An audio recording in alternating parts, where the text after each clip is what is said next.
let me take a step back and let me do kind of macroeconomics 101. I know you've already done it, but maybe you haven't done it this way. So let's first talk about debt and GDP. So let's take the example of two people, and they both have a job that pays about the same amount of money, let's say $50,000 a year.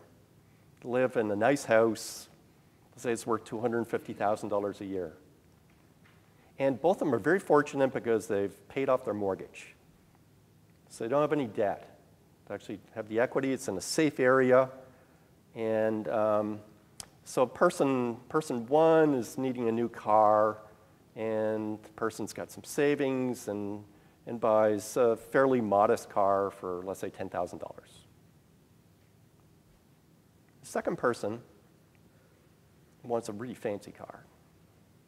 You know, it's the 50th anniversary of James Bond, so he wants the Aston Martin DB9, $200,000. So he goes to the bank and takes a mortgage on his house for $200,000 and buys the car.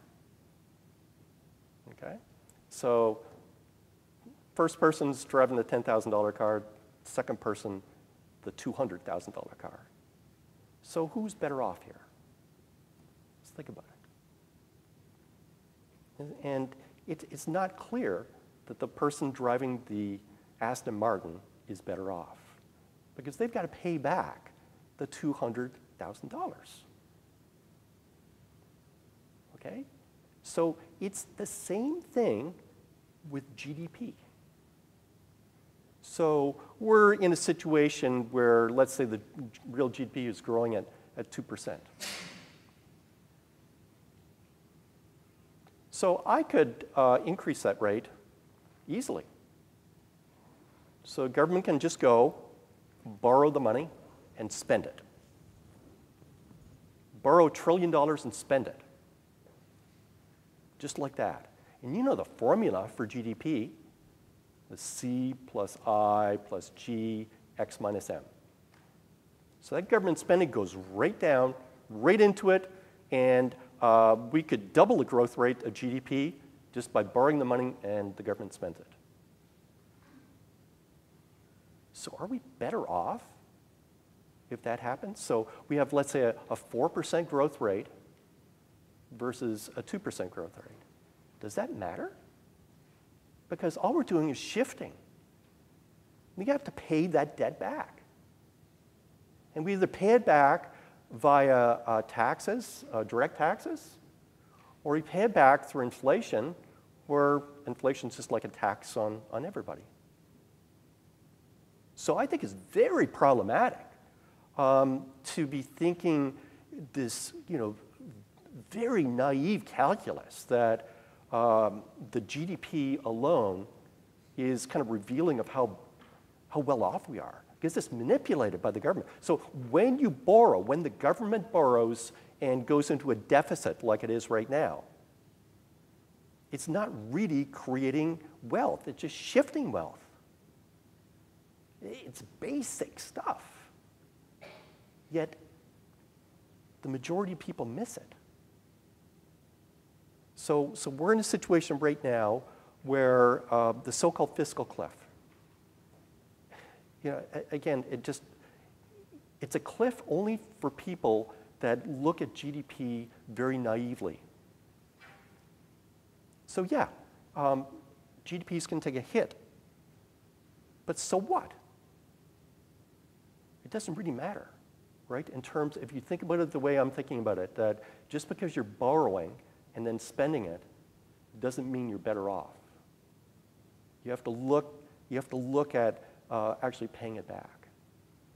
So what do I think is going to happen? I think that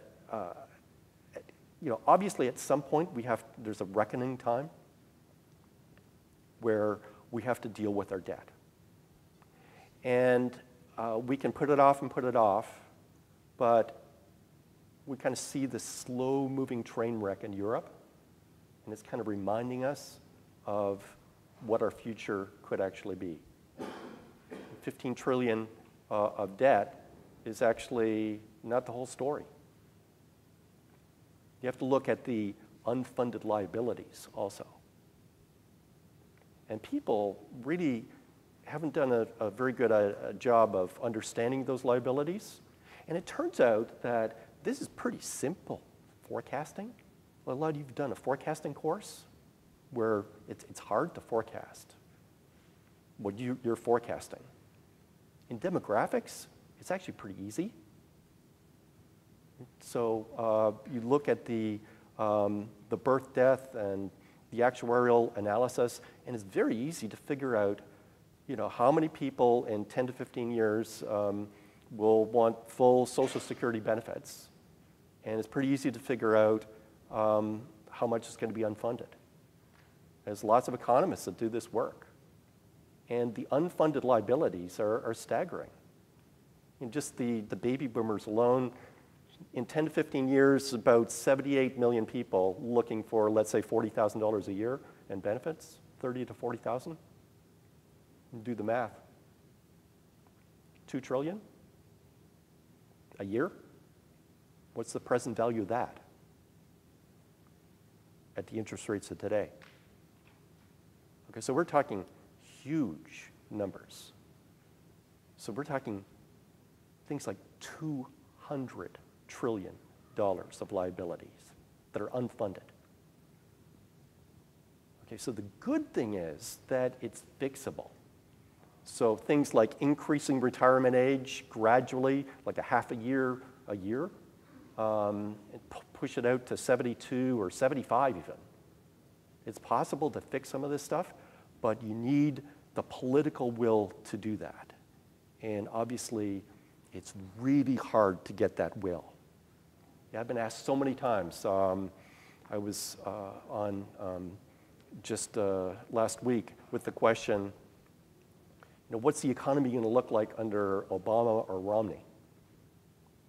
And the question is problematic because it's not even clear what it means. There's so many different combinations of what could happen.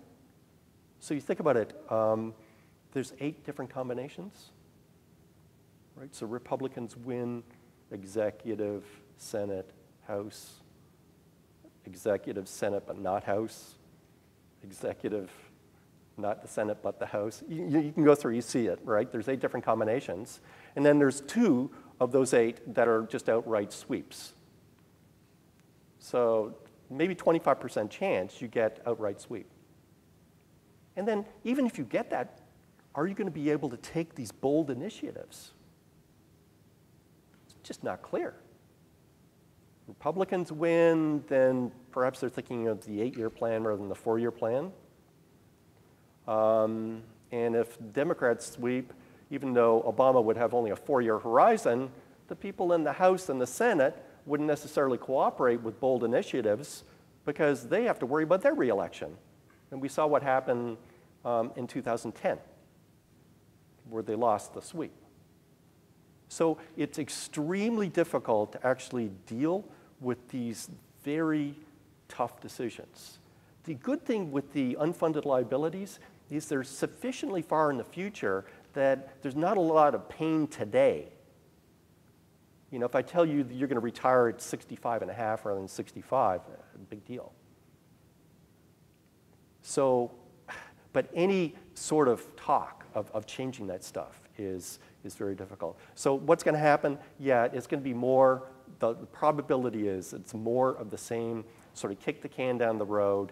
There'll be some negotiation to reduce the so-called fiscal cliff. I'm not sure it's going to make any difference. Indeed, given it's going to be a split, most likely, in terms of who's in control, probably not much is going to happen over the next 4 years. So we're going to have more of the same, which means slow growth. And then I guess if we're able to have slow growth for a long period of time, then we can get employment back to where it should be. But we're talking at least 4 years to do that.